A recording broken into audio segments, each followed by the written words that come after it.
Oh, yeah. So round 2 of the Mox Qualifier, we're playing against the Power 9, our good friend Justin. And we know that the Power 9, although they're, PO legend, we know they're likely on Jeskai or Breach. More likely Breach.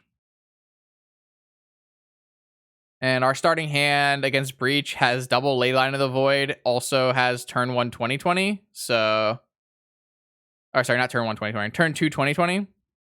So, it's a good place to be to keep these hands.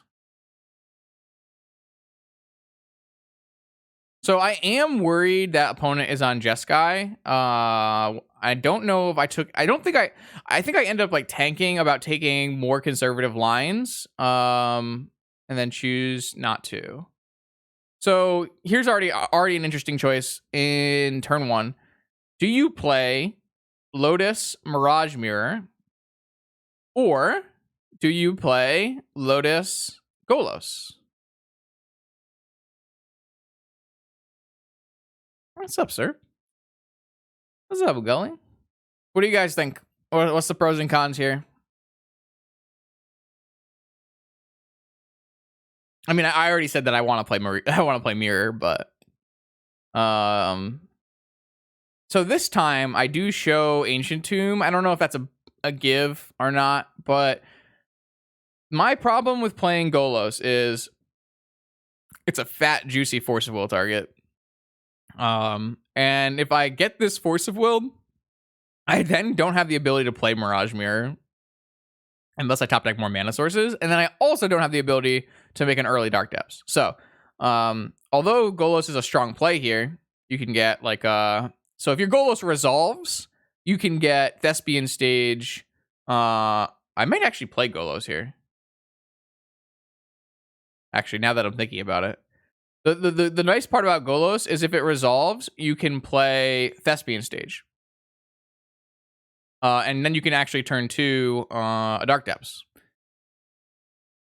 And okay, I'm talking through my own lines that I had to go through yesterday.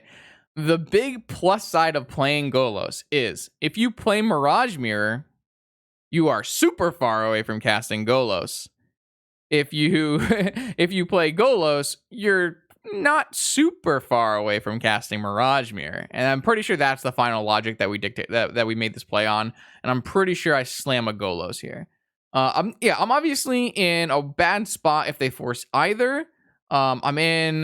I think it's more likely for them to force Golos than to force Mirage Mirror. However, it's really hard for me to play Golos if I don't cast it right now. So so we're right now we're replaying all of our matches from yesterday, Gully. So I'm sure I slam Golos here, and I do slam Golos here. Yep.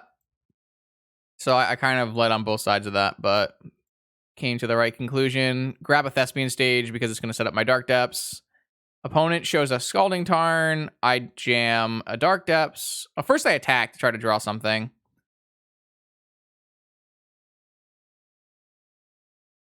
But yeah. All right, so then opponent plays a Tundra and passes. And sorry, opponent probes me and plays a Tundra and passes, I believe. So then I'm at the point where I start to overthink things, right? And I'm thinking, man, what if P9's on Jeskai and not Breach? Should I try to play around a Swords to Plowshares?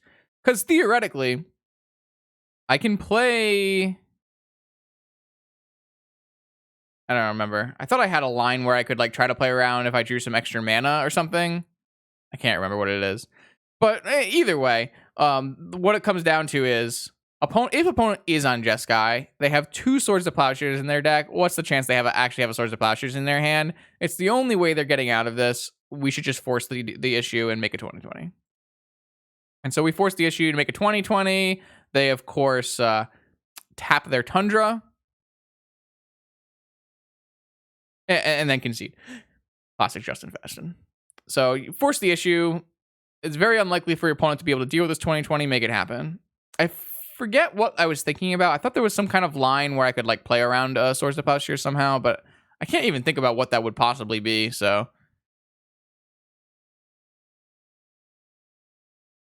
game two. Game two. So we still don't know if opponent is on Jeskai or Breach. But I boarded like they were on Breach. So my assumption was I'm gonna hedge and I'm gonna say they're on Breach. And when they are on Breach, the bog comes in for the Tabernacle, and I took all of the spyglasses out for cages. I don't think Cage is super good versus Breach, and it's also okay versus Jeskai. But I think that Spyglass is just not very good versus Breach, so I'd rather just take it out. Against Breach, they're gonna have one Dak Vaden in their entire deck, and so then you're like, am I naming my Spyglass on one Dak Vaden, or am I naming it on like Scalding Tarn or something? And it's just not that great. I think Cage is better than Mindbreak Trap. I think Mindbreak Trap is just not very good versus Breach. I don't really like it at all. I've tried like all kinds of numbers of Mindbreak Trap versus Breach. I've tried 4, 2, 3, 1, and I just never found it to be good. I understand that when they combo off, like you should be able to trap them, but it just never works out in my opinion. I don't know. I just don't bring in Mindbreak Trap versus Breach decks. I don't think it's very good. I didn't even look at those hands. I'm sorry, chat. Should we go back? We should go back. Try again. I just skipped through all the hands. I would rather have a Cage than a Mindbreak Trap.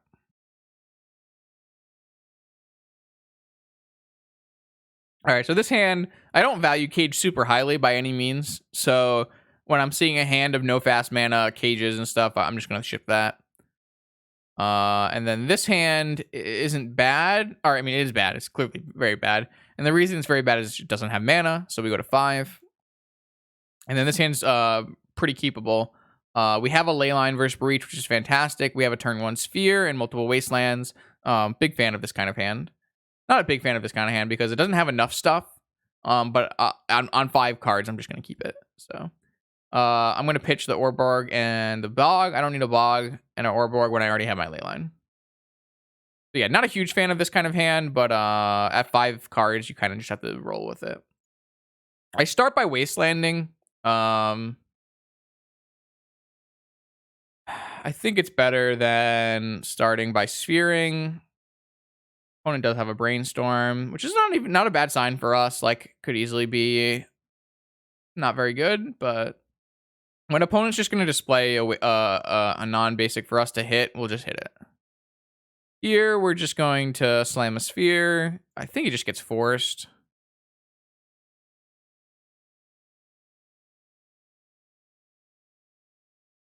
Oh, right. Yeah, that was bad. Opponent fetches a Tundra and uses one of their 2 Wear Tears. This is not a terrible thing for me because it does signify that they are on Breach, so I know that I boarded correctly. But yeah, they kill my Leyline and then force my Sphere, and I am left with nothing. And opponent has free reign to do Jeskai things. And of course, they also, slam the 1 Dak Vaden. And I think this game is kind of winnable if opponent doesn't have the 1 Dak Vaden on turn 3. But yeah, after they play the Dak Vaden, it's quite bad for me. I'm going to hit their red source just to try to slow them down, but I'm not really advancing my game plan in any way. Pitched an Underworld Breach, pitched a Demonic Tutor. This is a cool draw for me, though, because I can play an Ancient Tomb this turn, and then on the next turn, I can play Orbarg, and I can use one of these to make 2 mana, and the other 2 to make black mana, and I actually play a Leyline, which is pretty sweet. Playing a Leyline here will actually stop me from getting... Well, it won't really stop me from getting Breach killed because opponent does have a Wear Tear already in the yard. Leyline doesn't clear the yard. Leyline just puts future cards into exile. So as much as I'm happy that I have a Leyline, it actually isn't going to stop an Underworld Breach here.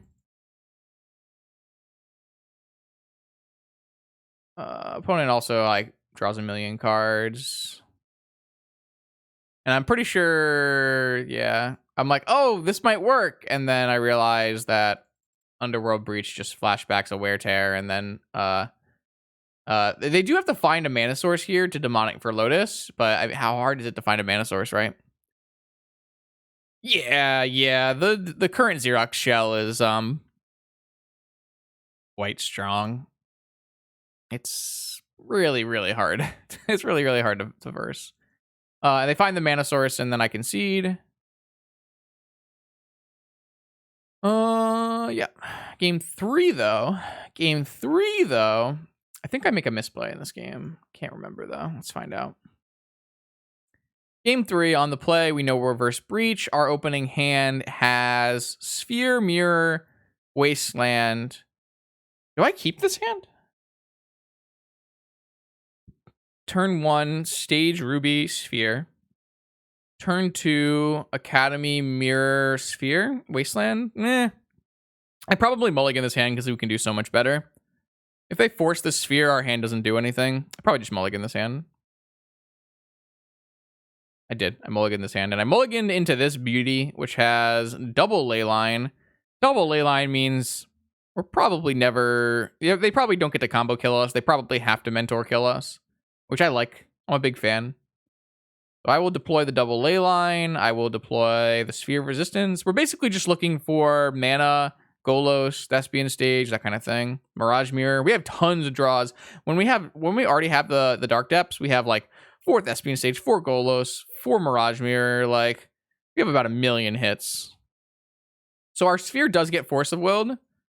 And then they have a Needle. And I'm pretty sure this just names Helm because we have double Leyline in play. It names Helm, which is great. It means their Needle didn't matter. All right, unless we draw a Helm, in which case the Needle matters. I do draw Mirage Mirror. So then I have the question of... all right, yeah, I do make a mistake in this game. I remember what it is. So I definitely deploy Mirage Mirror now. It does expose it to Shattering Spree, but I feel like you wouldn't even Shattering Spree this right now. I think the mistake in this game comes when I draw another Mirage Mirror and I play it anyways, which I should not have done. Yeah, this is the game. This is a huge punt in my mind. I can give you the reasoning, though. I'll give you the reasoning. So the reason in my head, I'm like, 2 Mirage Mirror, this is the play, is because... I don't even know. Was it because I can activate both or something? Oh, it was the hasty thing. That was what it was. So the reason I was like 2 Mirage Mirrors in play, good call, is because if I have 4 mana, if I like somehow made it to 4 mana, that's like the huge problem with this, is if I make it to 4 mana, I can activate Mirage Mirror on my Dark Depths, make it 20/20, and then use the other Mirage Mirror to copy the token and then attack with, pseudo haste, as it were. And the only way that actually becomes relevant is if I top deck 1 mana, so Moxen or something like that, and then immediately top deck Lotus, in which case I would then have 4 mana. So it's very slim chance I'll ever have 4 mana before I have 2 mana to just activate and make a 20/20. So playing this, I think, is just wrong. What this does is it exposes me to Shattering Spree in a really bad way. If opponent were to like Shattering Spree my 1 mirror, I can always replay another mirror with Workshop at no cost, really. So I just think this play was horrific. And I know why I made it, but... And then I do play the Dark Depths now, and the reason I play the Dark Depths now is because I want to be able to draw Ancient Tomb and activate and make a 20/20. And funny enough, I do draw Mana Crypt here, which is like an Ancient Tomb, except it gets Force of Willed. So I play it and it gets Force of Willed. So if I had held back my Dark Depths, it's unlikely this Mana Crypt gets countered, and in that case, I probably make a 20/20 and win on the spot. But I do think it's correct to play the Dark Depths because you want to activate your Ancient Tombs as live draws. So just kind of a funny thought. But I'm pretty sure this just gets forced. They have 1 card left in hand. All we need to do is draw 2 mana. So we're in a pretty good spot.